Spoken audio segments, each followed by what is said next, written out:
تغییر قانونی رئیس حزب دموکراتی تاجیکستان یا تبادلات نوبتی در این اتحادیه سیاسی، حزب کم یا بیش فعال سیاسی تاجیکستان با حضورش در پارلمان کیسگی بود یا اکنون کیسگی می شود؟ این یک تلاش خودجوش درونی حزب بود یا دخالت بیرونه؟ این سوالها را می خواهیم در برنامه نوبتی گپ آزاد بررسی کنیم. چرا؟ چون سرگذشت‌های پیشینه این و حزب‌های دیگری تاجیکستان را به یاد می‌آورد و تحلیل و تحلیل قضیه می‌تواند برای روندهای آینده سیاسی ارزش داشته باشد. 11 می در انجمن حزب رئیس آن عضو مجلس نمایندگان سید جعفر عثمانزاده را برکنار کردند و رئیس شعبه دوشنبگی حزب شهباز ابرار را رهبر حزب انتخاب نمودند. جناب ابرار و شرکت کنندگان انجمن برکناری رئیس حزب را قانونی مینامند، اما جناب عثمانزاده که در این انجمن شرکت نداشت آن را دخالت بیرونه و تبدلات نامیده پرزیدنت کشور را به داوری در این مسئله دعوت نمود. برای شرکت در این برنامه ما جنابان عثمانزاده و ابرار را دعوت نمودیم که به سوالهای ما پاسخ دهند، ولی هر دو رد نمودند. بنابراین مهمانان برنامه امروز ما حقوقشناس و سیاستمدار شاکرجان حکیموف و فعال پیشین حزب دموکراتی تاجیکستان تیمور تاشف هستند. سلام و خوش آمدید به برنامه ما. صحبت ما را با شما شاکرجان حکیموف شروع میکنیم. شما که در انجمن غیرنوبتی حزب دموکراتی بودید و تقریبا 8 دقیقه سخنرانی کردید، به نظر شما همچون حقوقشناس برگزاری انجمن و برکنار کردن رئیس حزب بر اساس قانون صورت گرفت؟ مرحمت. طبق ترتیب مقرر نموده کنستیتوسیون جمهوری تاجیکستان اسناد حقوق بین المللی و قانونها درباره حزب‌های سیاسی و اتحادیه‌های جمعیتی و اینچنین آیین‌نامه حزب دموکرات که سند مشخصی تنظیم کننده فعالیت این حزب می باشد، مقامات وکالتدار با صلاحیت آیین‌ناموی این حزب موافق مقصد دانست که در اساس دلیل‌ها انجمن غیر نوبتی را دعوت کنند.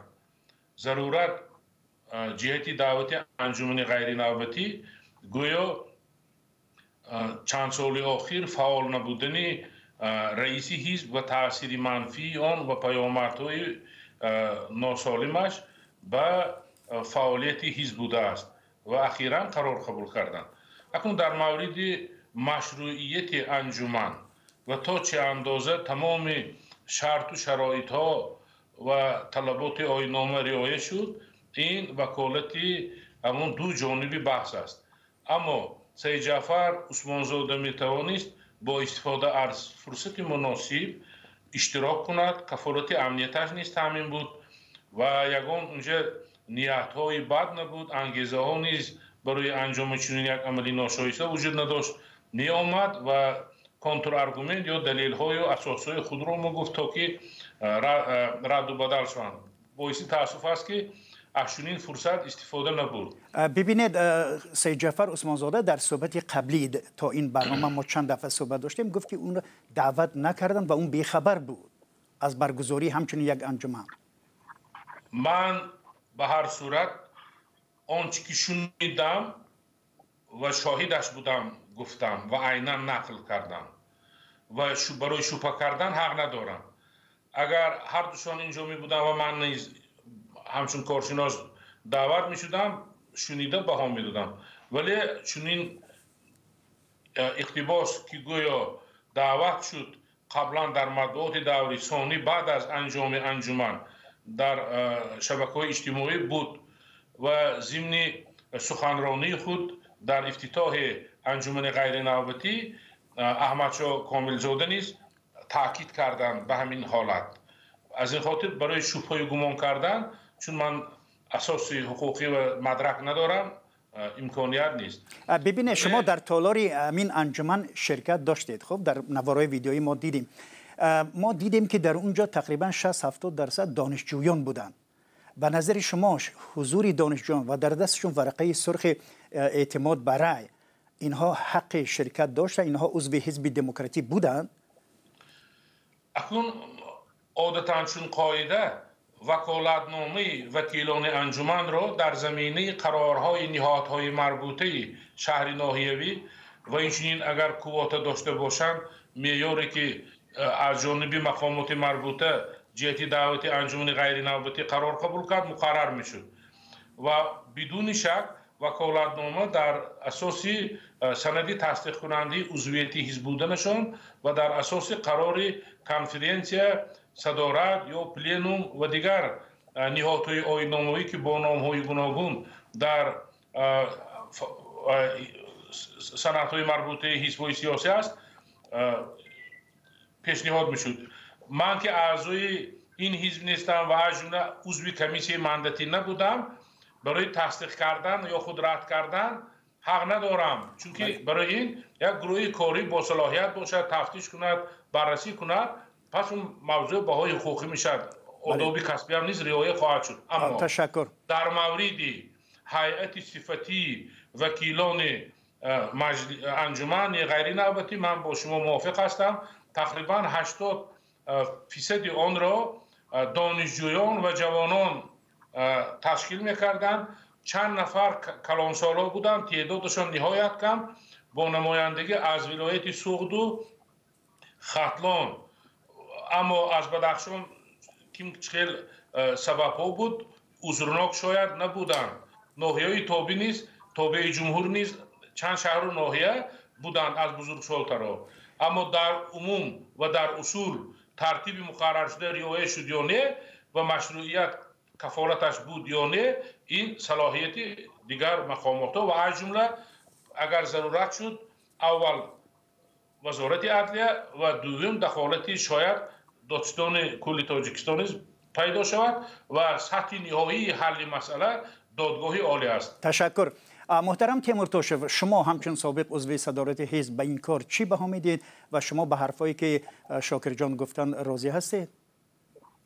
بیایید یک چیز ما در گذشته را به خاطر بیاریم پیش از اون که این چیز شروع کنیم. پیش از اون که حزب یگان کس پیشنهاد بکند، باید اعضای صدارت، اعضای ریاست آن این پیش بینی بکند کی را پیشنهاد میکند در جلسه آینده خود. ولی از بعد محمد روزی اسکندر رفتن از حزب دموکرات این مشکلی خیلی زیاد شد و هر ببینید که صابیروف آمد، عثمانوف آمد، بعد این پسرم آمد. پیش از اون که باید یگان کس نامزدیش بمانی، یک نفر دو نفر در حزب، اون باید آشکارا صدارت ریاست حزب باید اون را بداند، پیشنهاد بکند، نه فقط به واسطه فیسبوک یا به واسطه دیگر چیز اعلان بکنن که ما سیزد حزب میگذاریم و یک کس پیشنهاد کنن در را بگذارد کی هست نیست، از کجا آمده است، کی اعضای حزب بود، در او حزب اشتراک میکرد نمیکرد، این چیزها لازمه. ولی متاسفانه از 2004 بعدی محمد روزی اسکندر رفتن این حزب هر کسی خواست نامزدی خودش یک روز دو روز پیشنهاد کرد و انتخاب شد در همون حزب رفتن گرفت. مشکلی این است که باید که حزب پیش از اون که یک کس انتخاب کند باید در رسانه ها بروید، چند نفر باید که در حزب رئیس می شود نامزدیشان بماند. متاسفانه اینا نمی گذارند، فقط همون روزی جلسه شون انتخاب میکنن کدوم را انتخاب کردن، بعد دست میبردن. پس به نظر شما این بر اساس قانونگذاری تاجیکستان صورت گرفت این انتخابات یا چی؟ نه این نادرست است. باید که این پیش از همه در انتخاب میشه در چیزای حزبی در ریاست صدارتش. ولی من راستی که شهباز فقط یک همون روز اولی که انتخاب شد شناختم و در رسانه های مرکزی مؤسسه چی میگن جمهوری تاجیکستان فقط یک چیز شد در اومده دیدم، در فیسبوکش در اومدگیم کی هست، فقط همین چیزی. من این چیز غیر قانونی حساب میکنم. یعنی ببینید، شما که از نام محمد روزی اسکندرов رئیس سابق این حزب یادآور شدید، در سال 2006 بعد زندانی کردن رئیس وحدت محمد روزی اسکندرov مسعود صابرov انجمن برگزار نمود و وزارت عدلیه او را رئیس حزب اعتراف کرد. پس از او آمد سید جعفر عثمانزاده و بعد از سید جعفر عثمانزاده حالا میبینیم که ابرار احرار آمد.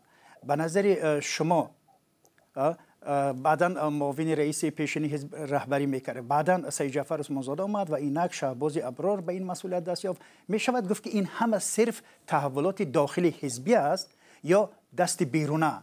تیمور توشف، شما چی میگویید؟ یک چیز به خاطر بیارید که اولی باید که دیدن در کار حزب رئیس داره، معاون داره، رئیس دستگاه داره. پیش از اون که معرفی کردن رئیسی خود را باید که این چیزا بدونم.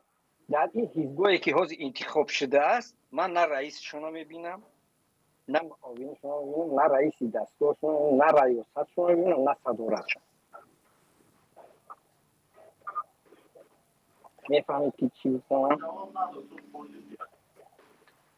یعنی که یک کسی که خودش از جای انتخاب می شود همون باید که رهبر حزب شود. تمام. تشکر. به فکر شما چرا نخواستن سید جعفر عثمانزاده رهبری حزب دموکرات بماند؟ چرا حالا با چنین شیوه پرسر و صدا رهبری حزب عوض شد؟ شاکر جان حکیم، شما چی میگویید؟ ما میخواستم که به دو جهت مسئله شنونده و بیننده متوجه شود. اول، تا سطح معین بحث خصوصیت داخلی حزبی دارد و نه ریاست مربوطه وزارت عدلیه نه دادستانی حق دخالت ندارد. دوم، اگر واقعا اراده باشد مهارت سخنوری و جسارت رهبر انتخاب می شده رو به اینابت گران با مقصد تأمین کفالت صاحب اختیاری و مستقلیت حزب در نظام مناسبت های سیاسی با در نظر داشت ویژگی های نظام سیاسی تاجیکستان و روندهای اجتماعی و سیاسی، وکیلان آگاه و بیدار تدریجاً باید کوشش کنند که شخصیت های کامل و زمینه اجتماعی داشته و میان مردم و به خصوص انتخاب کننده محبوبیت داشته را انتخاب کنند تا که وارد رقابت سالم شده در انتخابات های پرزیدنتی و مقامات نمایندگی حاکمیت دولتی در تمام سطح‌ها حزب معرفی کرده توانند.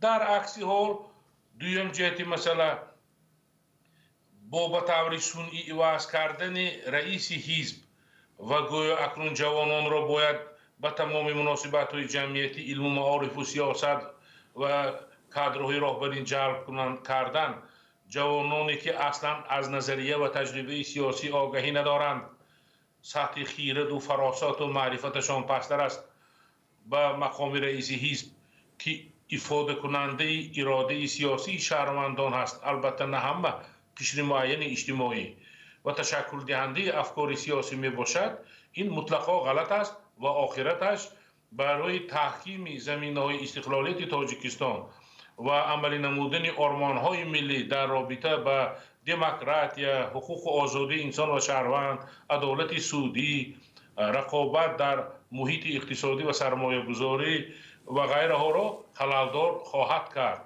و اصلا ضرورت به تأسیس چنین حزب و راهبر نیز وجود ندارد. بنابراین هر حزب نوبسته از نامش بدون دخالت عامل‌های بیرونه باید کوشش کند که محض با درک همین واقعیت‌های تاجیکستان در انتخاب رئیس‌های خود با درک مسئولیت مناسبت کنند. تشکر. فعالیت حزب دموکراتی تاجیکستان با وجود چنین جنجال‌ها و کمرنگ بودن فعالیتش در جامعه تاجیکستان به کی یا به چی لازم است؟ از وجود این حزب کی سود میبرد؟ محترم تیمور توشف که شما سابقه زیاد عضویت در این حزب دارید، چه میگویید؟ بیاید یک چیز به خاطر بیارم. هر کسی که رئیس حزب میشه فکر میکنه که اونجا یعنی پول هست، درآمد زیاد هست و فکر نمیکنه که این حزب از اعضایانش میگیرد و مثلا کار خود رو انجام میده. و دویم این هست که حزب دموکرات یگانه حزب بود که یگانه حزب نبود، بخشش اینجا چندین حزب هست که حزبای بود مبارزا و مخالف های بود که مقصد بغیر از حزب دموکراتی یعنی اپوزیسیون بود و آن چیزهایی که مقصد بدن که اپوزیسیون بدن از صحنه سیاسی بیرون شو کردن، نفران حاضر آوردن در اونجا لازم هستن که باید که اون چیزی که حرفی که مقصد رهبریتی بالا حرف بزند و اون اطاعت گوش دهند. به همین خاطر این چیزی هست که ممکن که عثمان زاده کار کرد تا یک دوره که جای خطاکی کرد و اونها محکوم نشد و اون گرفتن جای این شهباز ما که کارش رو بردن گیرن. این چیزا هست در حزب. فقط در تاجیکستان 8 حزب 9 حزبی که میگن این من باور ندارم. فقط 2 حزب وجود دارد، یک حزب خلقی دموکراتی وجود دارد، یک تا دیگه سوسیال دموکرات قانونا من میگم. دیگر حزبای گشت فقط یک حزب اطاعتگر، یک حزب اصلا بگیم یک حزب هست، نه حزب دموکرات نه حزب سوسیال نه حزب دیگر. ولی شما به سوال ما پاسخ ندادید، یعنی از وجود همین حزب دموکراتی کی سود میبرد؟ به این سوال میخواستم که نظرتون رو بیان می‌داشتید. از این حزب دموکرات سود میبرد اولینش این حکومت جمهوری تاجیکستان. چه خیلی یعنی چطور؟ برای اون مخالف در کار نیست. برای اون حرفی که مقصد رئیس حزب دیگر مقصدی بالایی حرف بزند با اون اطاعت گوش کن. تشکر. شاکر جان حکیموف، شما به حرفای تیمور تاشف راضی هستید؟ شما چه نظر دارید در رابطه با همین سوال؟ ایراد همصحبت ما درست است و این از تجربه جهانی نیز برمی آید. مثلا چین، روس‌ها و دیگر کشورهای پساشوروی به خصوص آسیای مرکزی یک حزب دارند و با مقصدی وانمود کردن بسیار حزبی همچون شرط رشد رویه‌های سیاسی و مفکوروی با چند حزب تأسیس می‌دهند در موافقه با مقامات امنیتی و رهبریت سیاسی کشور و از نام‌های دموکرات، جمهوری‌خواه، اصلاحات اقتصادی و غیره نیز استفاده می‌شود همچون ابیکت مانیپولیاسیون و در بعضی موردها تامین مشروعیت انتخابات‌ها و غیره. و بنابراین در تاجیکستان با وجود آنکه بسیار سند حقوق‌های بین‌المللی در رابطه با ارزش‌های شکل اداره جمهوری و مردم سالاری اعتراف شده است و مورد عمل قرار دارد، اما واقعیت‌ها میان رسمیات و تجربه سیاسی تفاوت دارند. این از پستر بودن سطح اراده سیاسی، نامکملی نظام مناسبت‌های جمعیتی و دیگر حالت‌ها گواهی می‌دهد که واقعیت‌های تاجیکستان از باعث این تأسف است از رژیم سیاسی اتوریتری گذشتن به توتالیتری را دارد و این بد است. بنابراین باید کوشش کرد که نظام مکمل اتوریتری را ساده‌تر کرده بیشتر تدریجاً با ارزش‌های دموکراتی و تطبیق نمودن آرمان‌هایی که از کنستیتوسیا و عضویت تاجیکستان در سازمان ملل متحد و سازمان امنیت و همکاری اروپا برمی آید کارهای درست را انجام دهیم. تشکر. حالا بیاید به حزب شما گذاریم، یعنی حزب سوسیال دموکراتی. 3 سال قبل رئیس حزب رحمت الله ظاهرов استعفا داد و به جای او قیام الدین عزیزов مسئول حزب انتخاب شد. شما به این تغییرات چه نظر دارید؟ آیا واقعا قیام الدین عزیزов انتخاب شد چون که شما گفته بودید که موافق آیین‌نامه حزب وقتی رئیس بیمار می شود و یا استعفا می دهد و طور اتوماتیکی معاون اول جایگزین می شود؟ شما که معاون اول بودید چرا رهبری حزب رو بر دوش نگرفتید؟ خواهش میکنم و یک کمی وقت ما اندک کوتاه‌تر است، فشرده‌تر پاسخ بدید. منم توکی شنونده و بیننده محترم ما دلگیر نشوند، از آوردن اقتباس ها از معیارهای مربوطه آیین‌نامه و قانونگذاری خودداری میکنم. به هر صورت من پروفسور صاحب حقوق هستم و بیننده من خوب میداند و مرا احساس نیز میکند. و ماهیتا به سوال شما با در نظر داشت فوق‌العاده محدود بودن زمان صحبت ما.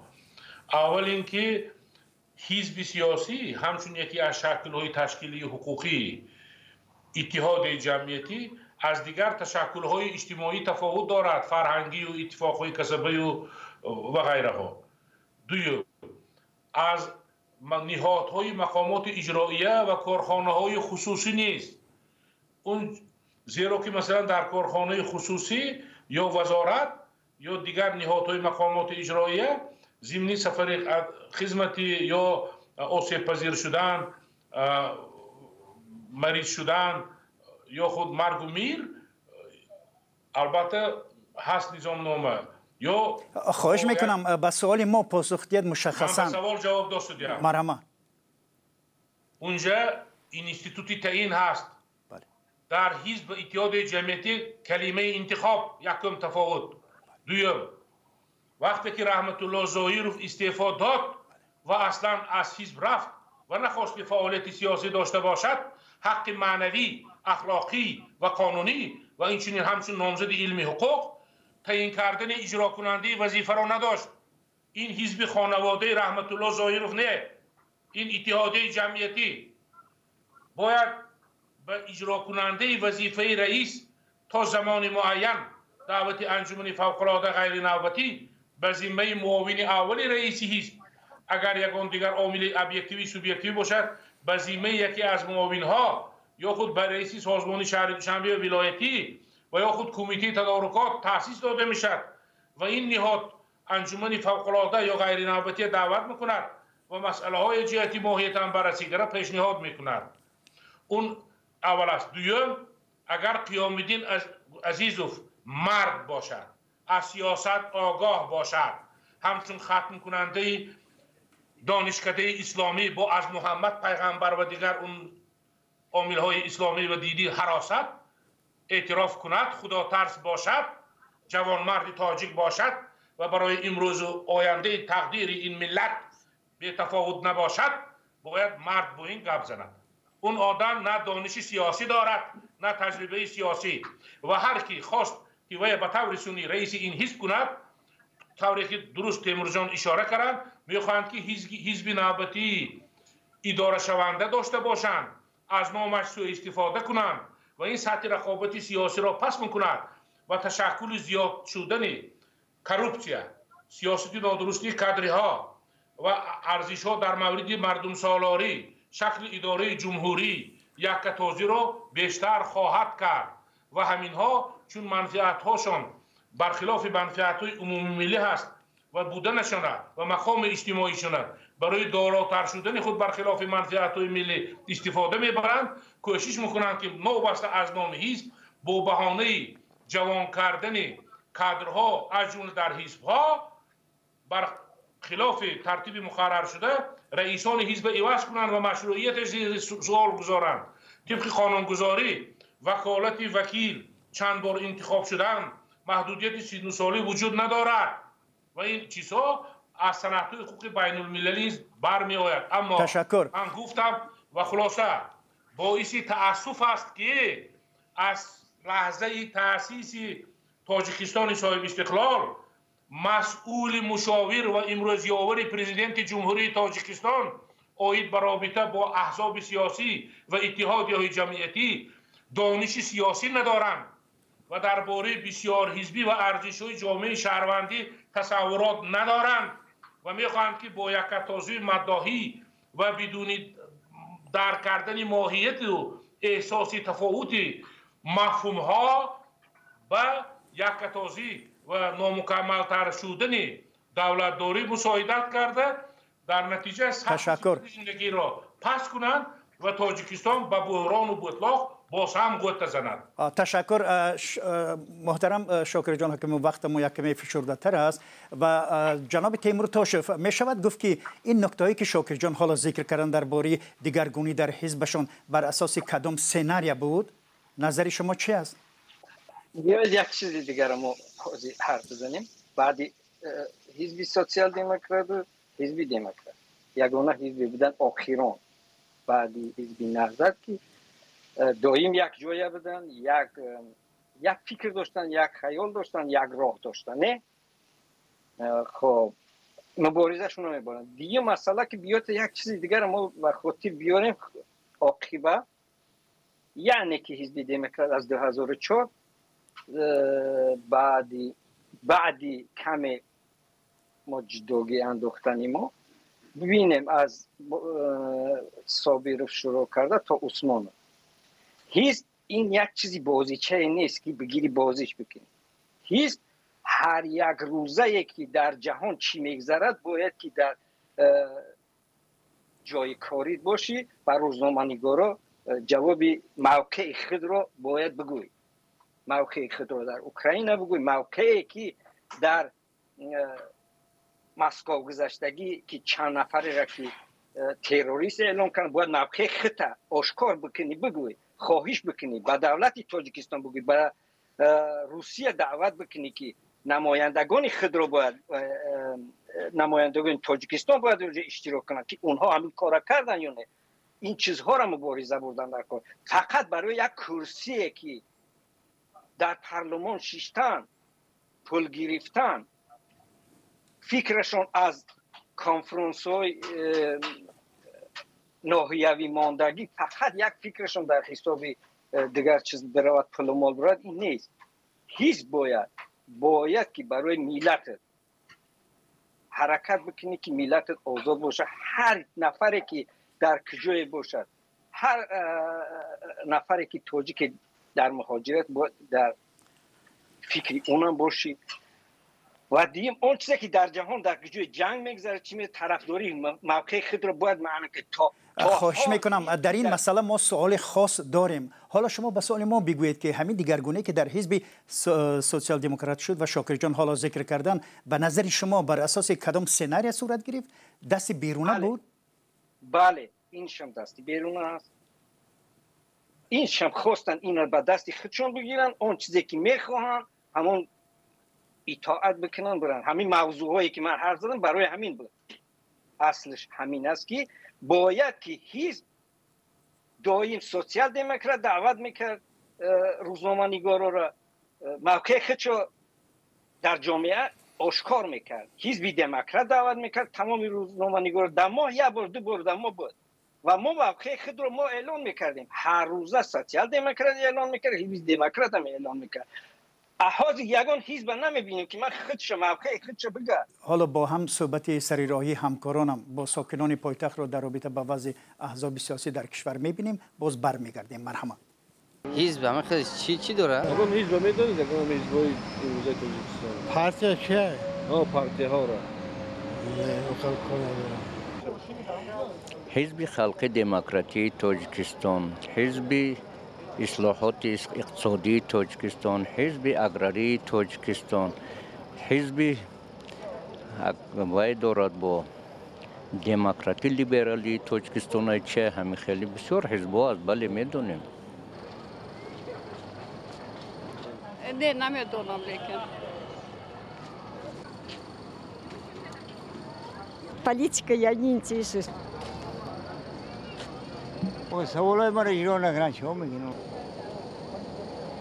حزب اگراری است حزب سوسیال دموکرات است حزبای چیه وای حزب چی دیگر بود خیلی من این حزب قریب 5-6 حزب بودن نه. کدام حزب خوب است فعالیتش کدام لیکن مردم عادی راست گفت درباره حزب اینقدر معلومات به فکرم که معلوماتی کافی ندارند. معلوم است که در ما 5-6 حزب فعالیت میکنند در جمهوری، در پارلمان مثلا مسئله گذاری خیلی اشتراک میکنند. در فعالیتشون آزاد است، آزاد نیست. که باید وقتی که در جمهوری دموکراتی هستیم باید آزاد باشند. من نگاه خبردار نه برای گفته از اینش ما خبر نداریم. ما همون در اساس فعالیت‌های خودشان ما میدونیم که اونا فعالیت کردستند. آزادانه فعالیت دارن. نظر شما درباره آنچه که از مردم عادی همین حاضر دیدیم و شنیدیم چی است؟ شاکر جان حکیموف خواهش میکنم از شما شروع میکنیم. البته با اصولی معین شما کوشش کردن که آموزش افکار جمعیتی رو گذرانید، این خوب است، ولی پیش از همه در بلند شدن معرفتی سیاسی، دانش حقوقی و درک مسئولیت ها همچون شهروند که رابطه بیوسته سیاسی و حقوقی با جمهوری تاجیکستان دارند، حکومت باید منفعت دار باشد، زیرا که تمام سوبیکت فضای اطلاعاتی تحت نظارتش است و دیگر دستگاه های تاثیررسان نیز دارد.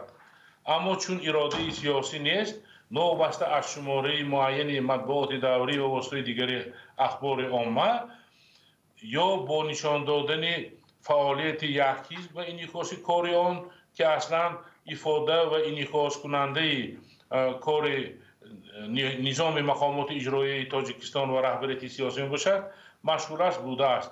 از این خاطر با نزدیک شدن انتخابات همون هم تحت تاثیر عامل‌های بیرونی کم و بیش به حزب‌ها دادن امکانیت و شرایط تا که آنها به شهروندان همچون انتخاب کننده مراجعت کنند مسئله حل نمیشه و محض همین گونه حالت‌ها را مقامات اجرایی، رهبریت سیاسی و دیگر نهادها درک و احساس میکنند.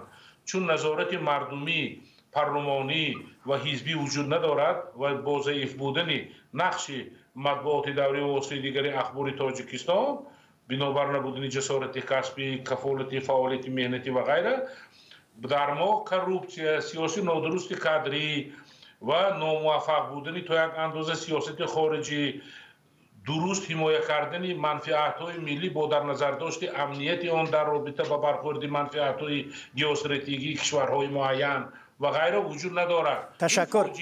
تشکر. تیمور توشف، نظر شما چی است؟ شما چی برداشت دارید از این صحبتی که سری رایه که همکاران ما با مردم انجام دادن؟ مردم یکم که من در پیش گفتگی بدم، مردم یعنی که حزب‌ها را زیادی مردمی هست که نمیدونن چی حزب هست، بعضی هایش که میدونن هست و جای کاری خودشون این چیزها هست. ببینید ما پیشم ایره پیشنهاد کرده بودیم که حزب دموکرات به رسمی گرفته شده است، ما فقط برای حزب میگیم. ما را اجازه بدین در مثلا تلویزیون جمهوری یک برآمده داشتیم، درسته ما را اجازه نمیدن، ولی برای اون که مردم اینا بفهمن بدونن، تمام مردم باید که ماهش هفتش باید که یک بار یک برآمده داشته باشد، باید یک خچ آشکار بکنه، باید موقع باید که یک مردم هم بدونن که همین حزب وجود دارد و طرفدار دارد یا که طرفی هم رو بدونن. و همین خاطر زیادی مردم ما کدام طرف باید این شرایط فراهم بیارد که حزب دموکراتی بیاد اونجا خودش معرفی کند؟ این قانونا است ولی اجازت نیست. تنظیم فعالیت سوبیکت های فضای اطلاعاتی، تقریبا 15 تلویزیون دولتی در سطح های گوناگون از همون سطح ناحیه تا جمهوری، رادیوها، نشریه ها از بودجه دولت که پرداخت کننده انداز شهروند می باشد عملی می شد و ما باید به برنامه های خصوصیت تحلیلی سیاسی داشته جلب شویم. بحث میان نماینده حزب‌های دیگر و مسئولین شعبه ریاست‌های مربوطه وزارت خارجه تاجیکستان، مرکز تحقیقات استراتژی تاجیکستان، اداره پرزیدنتی تاجیکستان، رئیس مجلس ملی تاجیکستان، وکیلان مجلس عالی، یعنی هم مجلس ملی و هم مجلس نمایندگان باید باشد. با وزیران ساحه باید نمایندگان حزب باری‌های آداب کسبی بحث کنند. تشکر. حال بیت به سوال بعدی بگذاریم. خیرات سیاسی بلند میشد. بله تشکر. از وجود ملت بیرون میشد و مردم آگاهی بیدار جهت حمایت تمامیت ارضی و یکپارچگی نیست آماده میشوند. برخی تحلیلگران میگویند حکومت میخواهد با یک تیر دو نشان زند. یکی اینکه به جامعه جهانی نشان دادنی است که تاجیکستان کشوری بسیار حزبی است و از سوی دیگر میخواد حزبها را از هر راه زیر چترش و یا در مشتش نگه دارد، یعنی به اصطلاح حزبای کیسگی باشند. شما چه نظر دارید تیمور توشف به این مسئله؟ یک لحظه. محض برای همه عامل‌های خارجی و اینستیتوت‌های مالیوی جهانی و دولت‌های پر اقتدار اقتصادی به تاجیکستان از سرمایه گذاری خودداری میکنند، چون رقابت وجود ندارد، کفالت امنیت نیست، شفافیت درست استفاده کمک ها وجود ندارد و این زمانه سازی های سنئی را آنها درک میکنند و بررسی میکنند و در قیاس اقلا از کشورهای آسیای مرکزی در حال حاضر تاجیکستان در زمان استقلالیت دولتی بوده است که سرمایه کم جلب شده است و تشکر. اگر خاصی نفوذ اهالی رو به اینابت گرفت. حالا بیایید به سوال و پاسخ ما برگردیم. خواهش میکنم. شهروندان تاجیکستان در خارج کشور هستند و این نیست فاجعه ملت و ناموفق بودن برنامه‌های حکومت است. تشکر. در انتخابات پرزیدنتی ببینید و چی پارلمانی حزبای سیاسی برنامه‌های جدی پیشنهاد نمی‌کنند و به طور غیر رسمی حرف‌هایی را می‌زنند که به پرزیدنت امامعلی رحمان موافق باشد. دیگر اینکه در رابطه با حوادث مهم در کشور و یا در خارج کشور به عنوان مثال بعد حادثه کراکوس، بازداشت و تعقیب و لطکوب اخراج مهاجران تاجیک در روسیه هیچ حزب صدا بلند نکرد، به استثنای سید جعفر عثمانزاده رئیس حزب دموکراتی تاجیکستان که آن هم در صحبت علاهیده حرف زد. این را هم می شود گفت که در دهان آنها حکومت قلب زده است یا اینکه تاثیر ندارند. جناب تیمور توشف شما چی میگویید؟ مرحبا. با یک آواز به صحبتی که ما صحبت میکنیم، اگر من رئیس حزب باشم، بخشید که من رئیس حزب نیستم و رئیس حزب باشم، من با رادیوی آزادی شیشتم صحبت کردم و اون واقعی که در مسکو گذشت آن رو من مقصد دستگیری نکردم و تروریسم نمیدونم، این نمیشود. برای این صدارت حزب جمع میشود، فکر خودشون رو میگیرن، بعد این باید که نامه به روسیه روان کنن که این چیز نادرست است یا مراجعت هم به دو جا روان کنن، و تاجیکستان هم به روسیه هم. وقت عثمانزاده ممکن که با شما صحبت کرد، یا صحبت بود یا اظهارات هم نکردن و تا حال روس‌ها خودشون میگن که این دست خودشونه. تاجیک‌های ما گفته نه این تروریسم بود. تشکر. حالا ببینید، حالا بیاید به پایان برنامه ما نزدیک شده ایستادیم، ولی قبل از خداحافظی یک سوال دیگر رو میخوام مطرح کنم و خواهش میکنم پاسخ خیلی فشرده‌تر باشن. در حالی که حکومت میخواهد حزب‌ها کیسگی باشند به جز حزب حاکم خلق دموکراتی نفوذی در جامعه نداشته باشند، چی باید کرد که تا حزب‌ها مستقل باشند و در پیشرفت جامعه و گوناگون اندیشی جامعه سهم گذارند؟ شاکر جان حکیم، خواهش میکنم خیلی کوتاه. اگر از جانب مقامات قدرتی و حفظ حقوق صاحبکاران و شخصیت‌های علاهیده موفق تحت فشار قرار نگیرند، موردی تهدید نشوند و یک قسم معینی درآمدش برای فعالیت‌های حزبی جهت عملی نمودن هدف‌های برنامه‌ایشان مبلغ گذاری کنند، این باعث تشکل صنفی میانه یا قشر اجتماعی میانه میشد و نفرایی که در زمینه صاحب اختیاری اقتصادی استقلالیت تفکریشان بیشتر میشد، زیاد گردیده یا افزوده به روندهای اجتماعی و سیاسی نیز تاثیرگذار خواهند بود. ولی وقتی که دیروز قانون قبول کرده و من بعد با رعایت اون ترتیب مقرر شده قانون به حزب‌ها میخوان مبلغ گذاری کنند، اما انتخابات ها عادلانه شفاف نه و وابسته به اراده یک نفر پارلمان تشکل می‌یابد، این باعثی باز هم دورتر گردیدن حزب معلوم و قشاق‌تر شدن حزب دیگر میشد و این غلط است. امنیت هست، دیگر نهادها هست. حزب‌ها نیز مسئولیت ملی و ضرورت حمایت منفعت‌های ملی را از اکثریت مطلق کارمندان ساحه دولت بهتر و بیشتر می‌دانند، ولی بخیلی تاجیکی، ناتوانبینی، محلگرایی، کروپسیا و منفعت‌های خانواده‌های معین امکانیت می‌دهد که آدم‌های دانا که فراستشان مطابق به طلبات زمان است در نهادهای مختلف دولت جلب شوند. این فاجعه است. این کثافتی دولت داری است. تشکر. ما درک کنیم. تیمور توشف، نظر شما چی است؟ شما چی پیشنهاد دارید؟ خواهش میکنم. حزب‌ها این درک نمی‌کنند یا یک چوت گلاستو پوش و شلیاپا پوش از من یا دیگر فعالان حزب و شخصیت‌های علاهیده نوبسته از منصوبیت حزبشان درک و احساس وطنداریشان بیشتر است. این دروغ، این غلط، این یک افلاسیگری. تشکر. تیمور توشف، نظر شما چی است؟ شما چی پیشنهاد دارید؟ مرحبا. پیشنهاد من این زیاد رسانه ها هست با خری با مردم هست، زیاد حزب های سیاسی هستن زیاد باید به مردم رو بخورن، از حال احوال مردم با خبر باشن، از حال احوال مهاجران با خبر باشن که زیاد مشکلی ما مهاجر هست که بیرون از جمهوری هست. مشکلی های اینا رو ما نبینیم، مشکلی هایی که با خلق نزدیک نشیم ما هیچ وقت ما پیشروی نداریم. همون یک حزب حکمران است اما این حکمرانی کرده رفتن میگیره. برای این فقط بله، تشکر. و حالا به پایان برنامه گپ آزاد رسیدیم و مهمانان ما شاکر جان حکیموف، معاون اول رئیس حزب سوسیال دموکراتی تاجیکستان و تیمور توشف، عضو حزب دموکراتی تاجیکستان بودند. سپاس از شما برای حضور و سپاس بینندگان گرامی که با ما بودید. اگر نظر و پیشنهاد یا سوالی دارید زیر این برنامه نویسید تا دیدار در برنامه‌های دیگر. و من میرزا نبی خالقزاد بودم، برنامه را پیش می‌بردم. موفق باشید.